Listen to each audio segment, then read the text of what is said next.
So today I want to do something that I typically don't do on the show. I actually want to read the Constitution to you guys. So let's look at the First Amendment.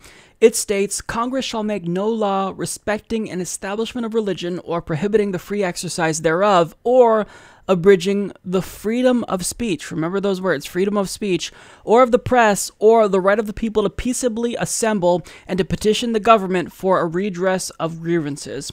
Now, even though many Americans claim to know more about the Constitution than they actually do, I mean, the First Amendment is universally recognized. I mean, people on the left and the right, they know what the First Amendment is for the most part, and they know what it means and what it does, and how freedom of speech is crucial to not just American democracy, but democracies everywhere. And in fact, many political scientists use freedom of speech as one of the indicators of democracy. So it's incredibly important. But there's currently a bill being floated through Congress that brazenly violates freedom of speech. And the rate to which this bill is gaining steam should scare everyone. So as you all know, there's a growing international movement known as BDS, which encourages boycott, divestment, and sanctions on Israel. And this is in protest of their illegal occupation of Palestine. Now, regardless of how you feel about the BDS movement, it's a non-violent way of protesting Israel's violation of international law.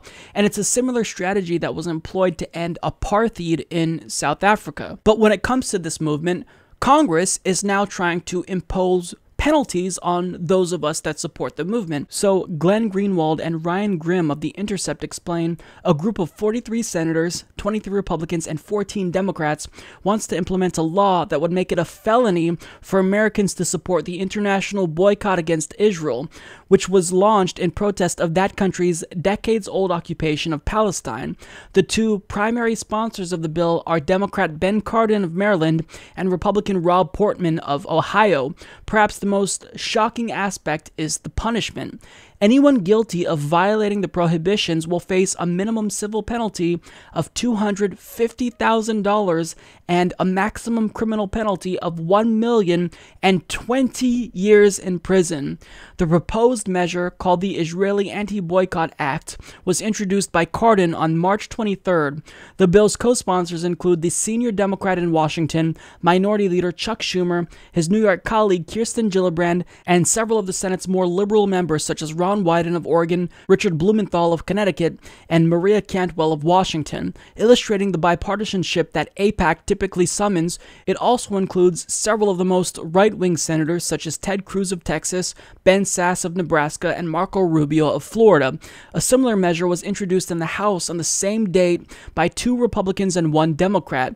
It has already amassed 234 co-sponsors, 63 Democrats, and 174 Republicans. As in the Senate, AIPAC has assembled an impressive ideological diversity among supporters, predictably including many of the most right-wing House members, Jason Chaffetz, Liz Cheney, Peter King, along with the second-ranking Democrat in the House, Steny Hoyer. Among the co-sponsors of the bill are several of the politicians who have become political celebrities by positioning themselves as media leaders of the anti-Trump resistance, including 3 California House members who have become heroes to Democrats and staples of the cable news circuit: Ted Lieu, Adam Schiff, and Eric Stilwell. These politicians, who have built a wide public following by posturing as opponents of authoritarianism, are sponsoring one of the most oppressive and authoritarian bills that has pended before Congress in quite some time. Let's take a moment to pause and really think about what we just read. This is straight up authoritarianism. I mean, let's read the penalty again. Anyone guilty of violating the prohibitions will face a minimum civil penalty of $250,000 and a maximum criminal penalty of $1,020,000 years in prison. We're no longer in illiberal territory, in pseudo-democratic territory. This is overtly authoritarian legislation here. So my question is, where are all of the free speech crusaders? Why haven't we heard from people like Dave Rubin, who claim to care about free speech? I mean, do people who are so-called free speech crusaders only care about free speech when it's convenient for them? When they can talk about free speech and not be attacked by their right-wing audiences? I mean, why is it that free speech is so important to some people, but it's only talked about once in a while? I mean, is this not one of the most brazen violations of free speech? This is unbelievable. But look, moving on, I want to actually name and shame some of the more prominent people who you and I will be more familiar with.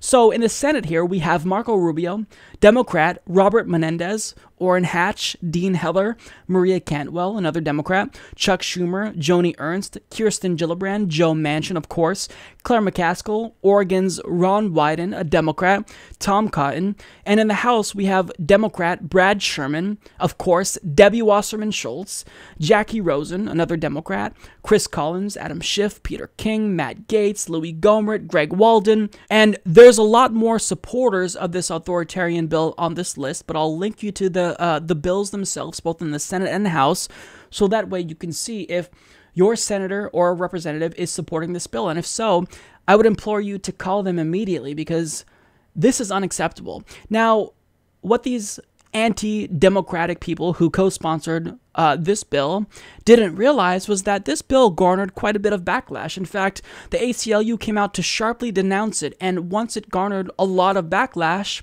well, now they're starting to backpedal a little bit. So The Intercept reports, the ACLU warned last week that the measure, which targets the BDS movement, was unconstitutional and would have a chilling effect on free speech. In the wake of that warning and a subsequent article by The Intercept, co-sponsors of the bill have begun to re-examine their support for it.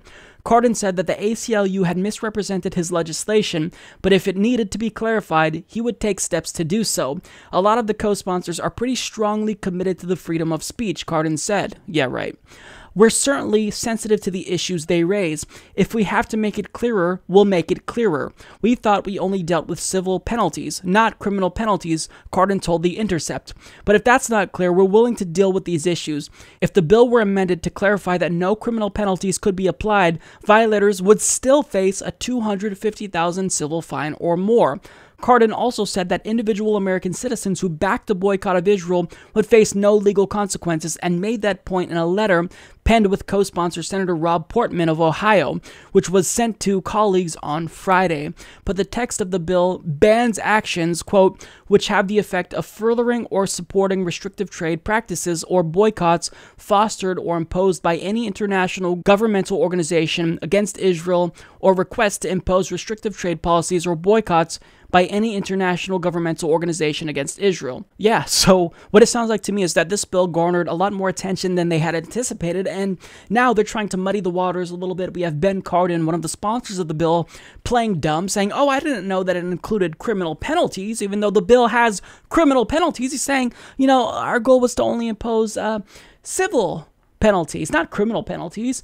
I mean, how brazen can you get? It's very clear. They're transparent. And now that they were busted supporting this authoritarian bill, now they're trying to backtrack a little bit. And a bunch of Democratic senators who supported this are coming out to assure us that they care about the First Amendment. We're looking at it, McCaskill told The Intercept. Blumenthal said he's open to changes. They have some legitimate concerns, and I want to sit down with them, he said. The bill may need to be amended. Wyden, a co-sponsor, said that he was encouraged that Cardin and Portman had put out a letter outlining how it protects the First Amendment, he said. Obviously, I feel very strongly about the First Amendment. And at a recent town hall event in New York, Senator Kirsten Gillibrand took some heat from constituents. To not only not support such a bill, but to come out in opposition to it and to urge your colleagues to do the same. This is not what I as a Jew wish for. It is not what the world needs. What we need is support for the rights for Palestinian people, peace in Palestine, peace in Israel.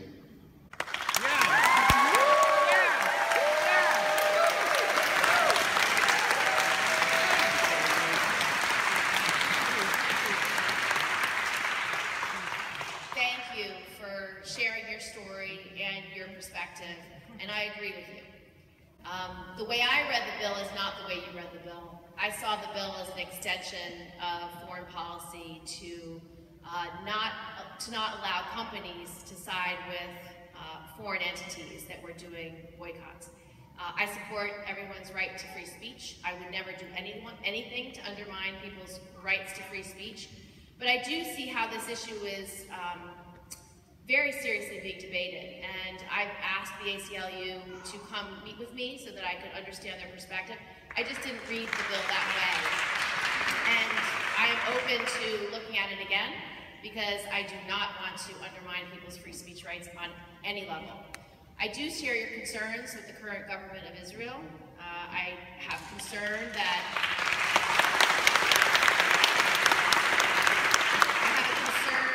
Prime Minister Netanyahu doesn't have a plan for peace and doesn't have a vision for peace. And it was clear to me when I took a delegation of senators about a year ago to Israel.